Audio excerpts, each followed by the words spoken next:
Very good morning to all of you.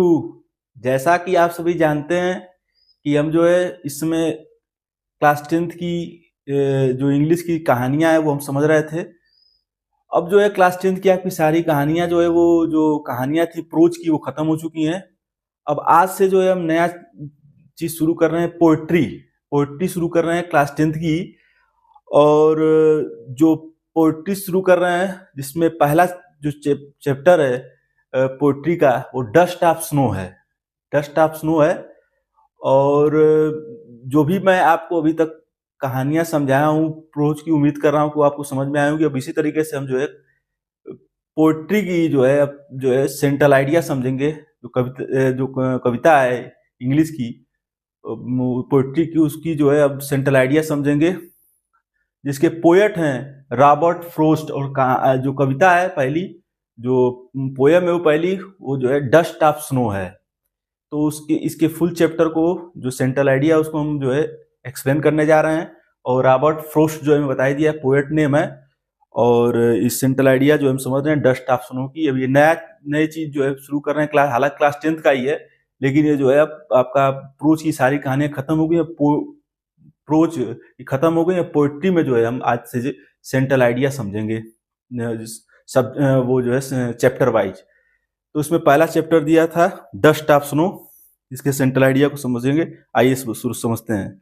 अब इसमें जो है जो कवि हैं, जो पोएट हैं, वो बोलते हैं कि dust of snow is a beautiful short poem written by Robert Frost. मैं आपको पहले ही बताया कि जो पोएट हैं रॉबर्ट फ्रोस्ट जो है इस कविता को लिखने वाले हैं, वो डस्ट ऑफ स्नो इसका कविता का नाम है, उसको लिखने वाले रॉबर्ट फ्रोस्ट हैं। पोयम है, इसको लिखा है। This poem express the significance of small thing that change to one mood. ये कविता जो है बताती है कि जो है किसी की मनोदशा को बदलने में छोटी चीजें जो है वो महत्व रखती हैं, या महत्व रखती हैं, या दर्शाती है ये कविता।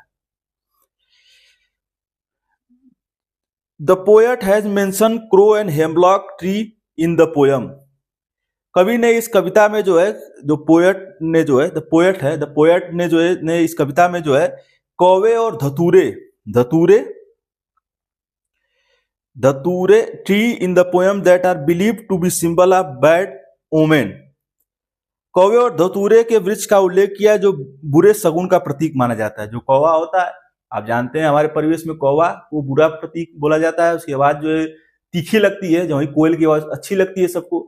और जो धतूरा है उसके जो है बुरे शगुन का प्रतीक माना जाता है, ऐसा जो है कवि ने कहा है या मेंशन किया है। The poet describe the dark. Poet ने जो है अंधकार में dark depressive and bitter side of nature to present his similar mood. कवि स्वयं की मनोदशा को दर्शाने हेतु प्रकृति के अंधकार में उदास और कटु पथ का जो है वो वर्णन करता है। मतलब कवि जो है स्वयं अपनी मनोदशा को जागृत करते हुए जो समाज में जो है वो प्रकृति में जो है अंधकारमय है, उदासी है और कटु पक्ष है, उसका वर्णन कर रहा है जो कवि है, कर रहे हैं। Similar but when the crow shook the hemlock tree and snow particle fell on the poet his mood change suddenly. वो कर रहा है तब तक जो है कटु वर्णन करता है, किंतु जब कौवा धतूरे के वृक्ष को हिलाता है, कौवा वहां आता है और धतूरे के वृक्ष को हिलाता है और बर्फ की छोटे टुकड़े कवि पर गिरते हैं, तो उसकी मनोदशा सहसा बदल जाती है। मतलब जो उदास रहता है अपनी मनोदशा को बताना चाहता है, लेकिन जब वो आता है कौवा और धतूरे के वृक्ष को हिलाता है तो वृक्ष से जो है वो छोटे कण जो है कवि पे गिरते हैं, जो बूंदे जाती हैं उस पेड़ की, वो कवि पर गिरती हैं और उसकी मनोदशा सहसा जो है वो क्या होती है, उसके मूड जो है वो सहसा जो है वो बदल जाता है।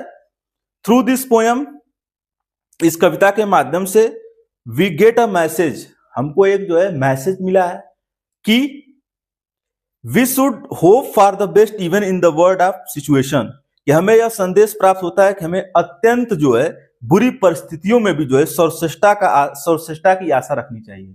मतलब आप ये भी कह सकते हैं कि जब बुरी परिस्थिति भी रहे तभी हमको जो है अपनी उम्मीद को जो है नहीं छोड़ना चाहिए, क्योंकि उम्मीद है तभी हम है, अगर उम्मीद नहीं है तो हमारा जीवन जो है वो संपूर्ण नहीं है। ऐसा कवि कह रहे हैं।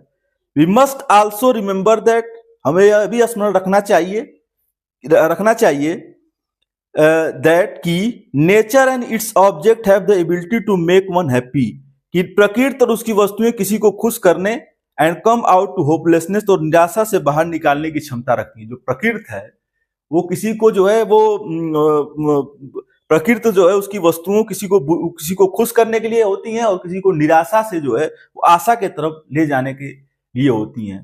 तो इस जो कविता थी, पोएट ने हमको बताने की कोशिश की है कि अगर हम निराश हैं तो उस समय भी हमको जो है अपनी आशा को खोना नहीं है। आशा को इसलिए नहीं खोना है कि एक समय आएगा कि जो निराशा है, जब दुख के बादल नहीं रहे, ऐसा बोला जाता है, तो सुख के बादल भी जो है, जब सुख के बादल नहीं रहे, दुख का बादल भी ज्यादा दिनों तक नहीं रहता है, ऐसा लोग कहते भी हैं। और कवि ने इसी का वो जो वर्णन बहुत अच्छे से किया है कि मनोदशा जो है वो बदलने में समय नहीं लगता है।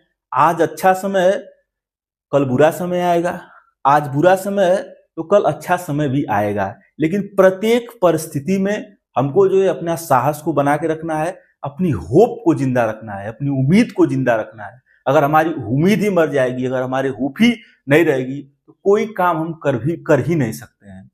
और उम्मीद पर दुनिया टिकी। आप जैसा कि जानते हैं कि अगर उम्मीद नहीं रहेगी तो कोई भी कार्य जो है वो उसको जो है सफलता की तरफ हम नहीं ले जा सकते हैं। कोई भी काम एक दिन में नहीं बनता है, कोई काम बनने में बहुत समय लगता है, और उसके लिए आपको उम्मीद का दामन थामे रखना है और अपने जो है उस जो आत्मबल है उसको बनाए रखना है। ऐसा जो है इस कवि ने जो है हमको सिखाया है कि कभी न कभी वो जैसे उसके धतूरे के वृक्ष को हिलाता है और बर्फ के छोटे टुकड़े कवि पर गिरते हैं तो उसकी मनोदशा बदल जाती है। मतलब वो उदास रहता है, लेकिन जब वो बर्फ के टुकड़े की वजह से जो है छोटे कण जो है वो कवि के ऊपर गिरते हैं तो उसकी मनोदशा बदल जाती है। तो एक क्षण आप उदास रहते हैं, लेकिन दूसरे ही क्षण जो है आपको जो है अपनी मनोदशा बदलने का अवसर मिलता है। लेकिन बस इसकी शर्त यह है कि बुरी परिस्थितियों में भी सर्वश्रेष्ठता की आशा रखनी चाहिए। अगर परिस्थिति खराब भी है तो उस समय भी आप ये सोचें कि हमारा आज खराब है तो हमारा कल अच्छा आएगा।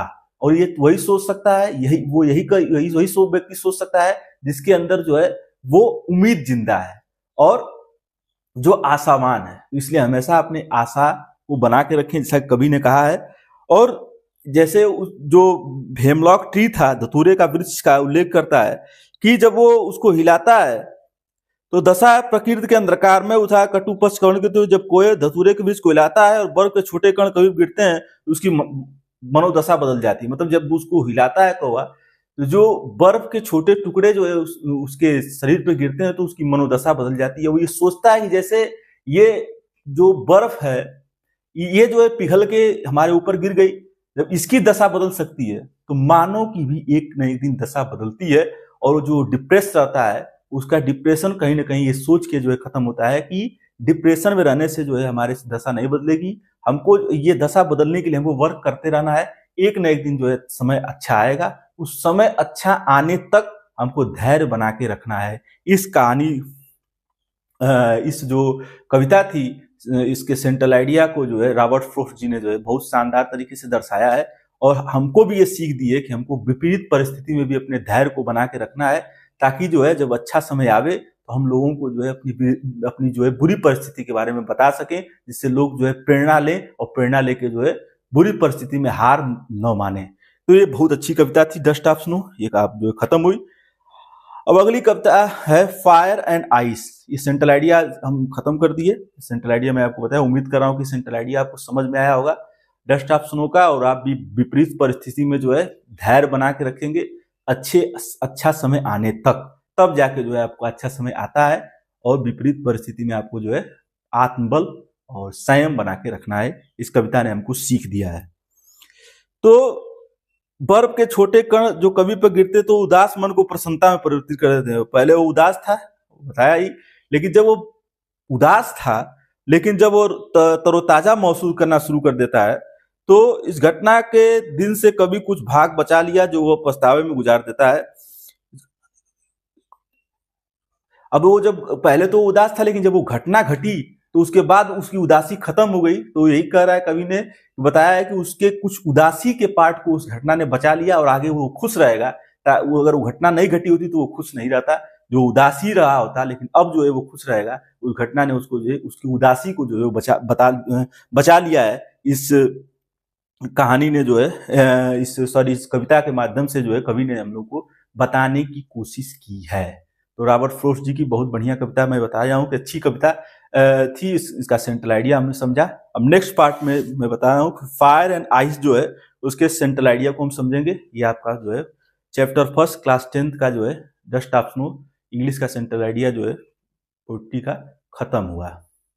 अब अगले पार्ट में हमको फायर एंड आइस का सेंट्रल आइडिया समझना है, आपको समझना है। मेरे चैनल के पोस्ट सेक्शन में जाकर आसान सवालों के जवाब दें और तैयारी बेहतर करें। संडे स्पेशल क्लासेस के लिए मेरे यूट्यूब चैनल को लाइक करें, फॉलो करें, सब्सक्राइब करें तथा अधिक से लोगों को मेरे चैनल पर जानकारी देकर जागरूक करें। Thanks to all of you.